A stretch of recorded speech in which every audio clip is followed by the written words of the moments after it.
काज़िकिस्तान, लबनान, ज़िम्बिया, इक्टोरिया, Geneva और Mongolia के नामजद सफराए कराम ने सदर ममनून हुसैन को ईवान सदर में मुनक्कद एक पुरवकार तकरीब के दौरान अपनी सिफारती असनाद पेश कर दी। बाद में इन सफीरों ने सदर मुमलिकत से अलहदा मुलाकातें की। इस मौके पर गुफ्तगू करते हुए सदर मुमलिकत ने कहा कि पाकिस्तान दुनिया में अमन, इस्तेकाम और खुशहाली के लिए तमाम ममालिक के साथ दोस्ताना और बरादराना ताल्लुकात को फरोग देने का ख्वाहिशमंद है। ममनून हुसैन ने दो तरफा ताल्लुकात और बाहमी दिलचस्पी के मामलात पर भी तबादला ख्याल किया।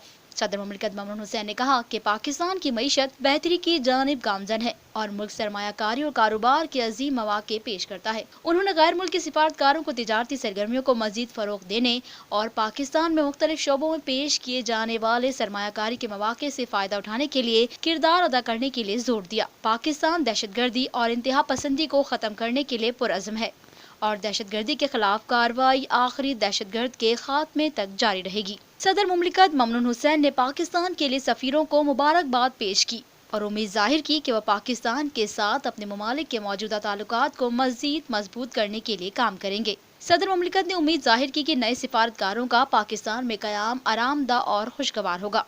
काज़िकिस्तान के सफीर बर्ले बेसिदी को लबनान के गसानुल खताब, ज़िम्बिया की सफीर मिस विनी नटाला शामिल थी। इससे कबल ईवान सदर पहुंचने पर पाकिस्तान और मुतालिका ममालिक के कौमी तराने बजाए गए और सिफारतकारों को गार्ड ऑफ ऑनर पेश किया गया। और अब TNN न्यूज सर्विस HD में देखते रहिए। TNN TV की नशरियात HD में।